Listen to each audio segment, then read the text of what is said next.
با درود با چند خبر خارجی شروع میکنیم. چرا مهربون نیست؟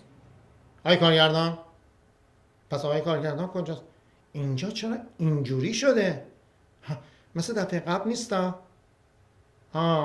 شایدم مهربون و آقای کارگردان از دست من ناراحت شدن به خاطر برنامه قبلیم که چرا اینو گفتی چرا اونو گفتی. اما نه، شایدم تو ترافیک باشن بیان. حالا ما برنامه رو شروع میکنیم. با درود تبریک میگم روز جهانی کارگر رو، با آرزوی رسیدن کارگر به حقوق اساسی خود برابر با استانداردهای بین المللی. بیش از هزاران کارگر شرکت صدرا در بوشهر به خاطر استثمار وحشیانه دست به اعتصاب زدند و از ماه بهمن تا الان حقوق دریافت نکردند. مطمئنم خیلی از کارگرای شریف دیگه هم در همین شرایط هستند، ولی ای کاش همه با هم دست به اعتصاب می زدن.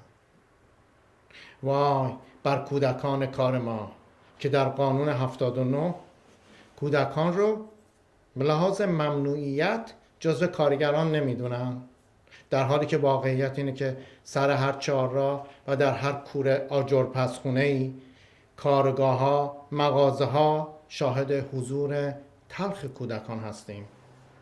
متاسفانه جامعه با این پدیده شوم کنار اومده و دیدن چنین صحنه‌هایی به عادت روزمره ما بدل شده و هیچ گونه اراده‌ای برای برخورد با این قضیه وجود نداره. از سوی دیگه مطبوعات، جامعه مدنی و حقوقدانان به سادگی از کنار این موضوعات میگذرن. 72% این کودکان بی سواد و کم سوادن یا در حد ابتدایی سواد دارن. 17% که اصلا مدرسه نرفتن و حدود 59% کودکان کار استعمال دخانیات رو تجربه کردن و در آخر حدود 5% کودکان کار متاسفانه سابقه تزریق مواد مخدر دارن. حالا چند خبر خارجی. حسین خان اوباما از امیر قطری تو کاخ سفید داره پذیرایی میکنه. به به. برمه طفل شیرین که حدود 50 سال دور بود حالا برگشته به دامان اتحادیه اروپا. چشتون روشن.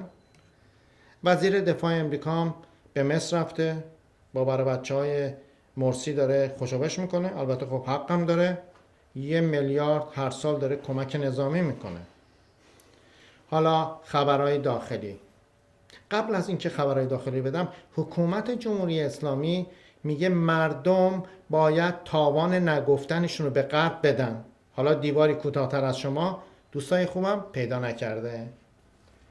مثلا 390 روزه که 420 نفر از کارگران عزیز زحمتکش راه و شهرسازی آذربایجان غربی پول نگرفتن. حالا دیگه گوشت و مرغ و روغن و گوجه کلن همه چی تقصیر مردمه که میگن نه. دوستای گلم شما چیزی گفتین؟ در مجتمع دامداری مهاباد هم 174 نفر اخراج شدن. 43 نفر هم 16 ماهی که حقوق نگرفتن. به خاطر همونی که گفتن نه. زندانی به نام سیامک مهر به خاطر وضع جسمانی خیلی بد تو زندانه. باید حداقل 2-3 هفته تو بیمارستان بستری میشد. فقط با آمبولانس بردنش بیمارستان، بعد از 1 ساعت هم برش گردوندن که فقط نشون بدن زندانی مریض رو بردن بیمارستان. البته سیامک مهر که مداوا نشده. یادم رفته، حتما به خاطر اون نهی که مردم به غرب گفتن. برای هموطنان بوشهری قرار بود 900 تا چادر و 2 تا بنز خاور پتو داده بشه که گویا به جای نامعلومی بردن. البته اینم به خاطر همون نه ها. لاریجانی رئیس مجلس شورای اسلامی گفت جمهوری اسلامی در تمام شرایط و در همه زمینه ها یادتون باشه در کنار دولت سوریه ایستاده. ما که میدونستیم. یکی جواب حماس رو بده. یه مقام ارشد حماس گفته حمایت مالی جمهوری اسلامی کم شده. آخه البته علتش رو گفته به خاطر سوریه است. لاری جانی، نذار حماس از دست دلخور بشه. البته دوستای گلم، میدونین که ما دو نوع جنگ داریم دوستای گلم، یه جنگ منظم و یه جنگ نامنظم. آقایونی که میگن با رعایت نظم و قانون باید رفت تو خیابون، یا سوزنشون گیر کرده یا صدای وزارت اطلاعات هستن. من از جایی حرف میزنم که کوچه و خیابونا درست حکومت فاشیستیه و با حرکت‌های نامنظم چریکی داره اداره میشه. پس در جنگ نامنظم باید نامنظم بود. دوستای گلم، اگه جایی دیدید فقط به خاطر یه سیب زمینی، آره به خاطر یه گوجه مردم جمع شدن جر و بحث میکنن، تو رو خدا دور نشین، واستین. شاید 10% تعدادمون زیاد شد. بالاخره تو یکی از همین جمع شدن ها تعدادمون زیاد میشه دیگه. اون وقت همگی همدیگه رو پیدا میکنیم. دیگه نباید از هم جدا بشیم. دیگه هرگز تک نباید بشیم. همه عمرمون تو خونه ها بودیم، اما این بار موقعی میریم خونه که جشن آزادی رو بگیریم. جهان جای خطرناکی است، نه به خاطر وجود افراد ستمگر و ددمنش، بلکه به خاطر وجود افرادی که در برابر اونها نمی ایستند. کوروش، شاه شاهان، عزیز دل همه، ای کاش از همون موقع مردم رو عادت میدادی یک روز در هفته رو به عبادت ملی. همه در سرتاسر ایران یک روز رو در هفته جمع می شدن و از اینکه ایرانی هستن شکرگزار باشن. و اگه از اون موقع شروع شده بود، دوستای گلم، فکر کنید چه ایرانی داشتیم. حکومت ها می دونستن مردم نه برای عبادت دینی بلکه ملی دور هم جمع میشن و همدیگر رو پیدا میکنن و این میشد یه عبادت ملی و میهنی. ببخشید خیلی احساساتی شدم، ببخشید. دوستای گلم، برای ایران عزیزمون که از این ویرانتر نشه، برای نسل آینده ما باید در کنار هم باشیم. لطفاً همدیگر رو تحمل کنید و نقاط مثبت همو ببینید تا بتونیم ادامه بدیم. هر ثانیه با این رژیم کنار اومدن یک نوع خیانت به ایران و نسل آینده است. دوستان گلم، خیلی دوستتون دارم. به امید دیدار.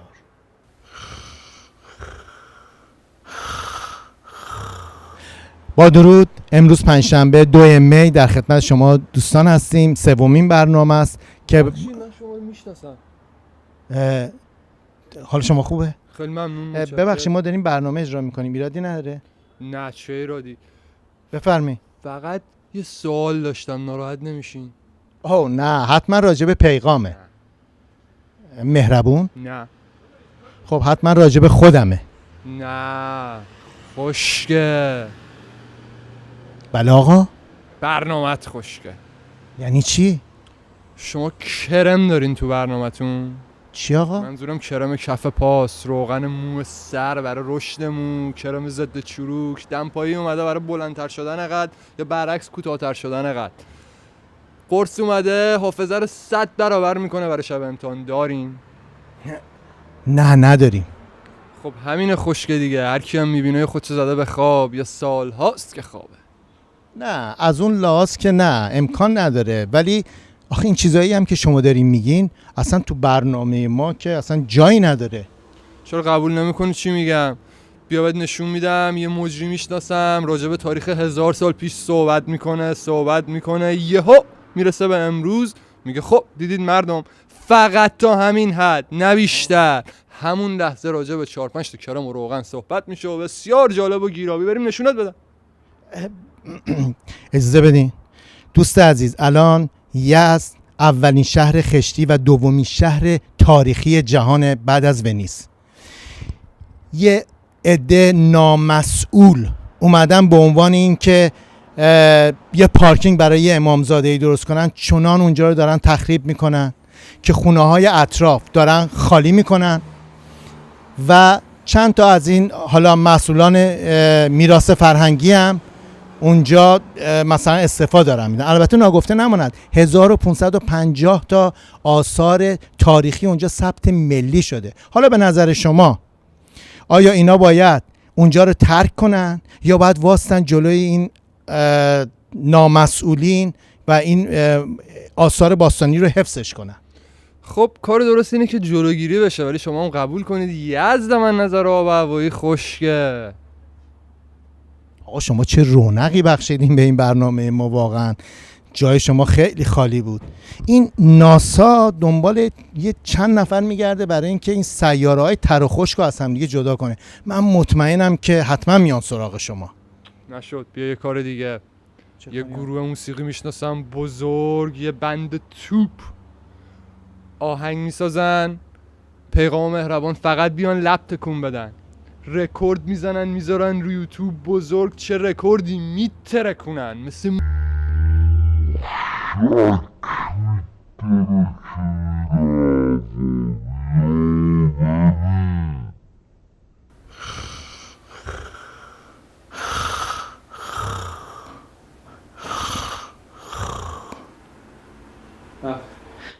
وای وای وای ما تر خوش نمیخونیم، نه نه نه ما لب نمیزنیم. وای نکنه ما خواب میدیدیم ها. ببخشید آقای کارگردان ها. پس این کارگردان کجاست؟ آقای کارگردان فکر کنم توی ترافیکن. پس این آقا پیغام کجاست؟ پیغامم امروز یه خود مریض بود، نمیتونه بیاد.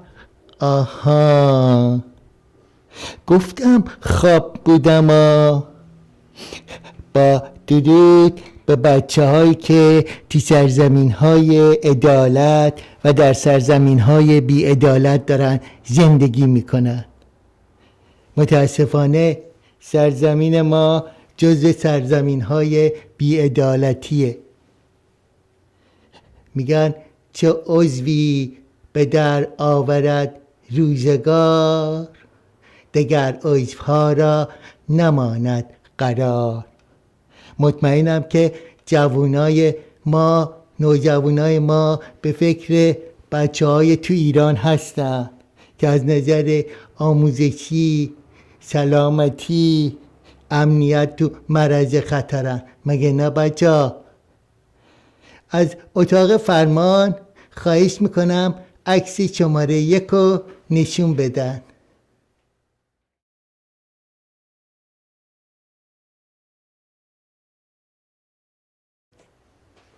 وقتی این کتاب رو دیدم به خودم گفتم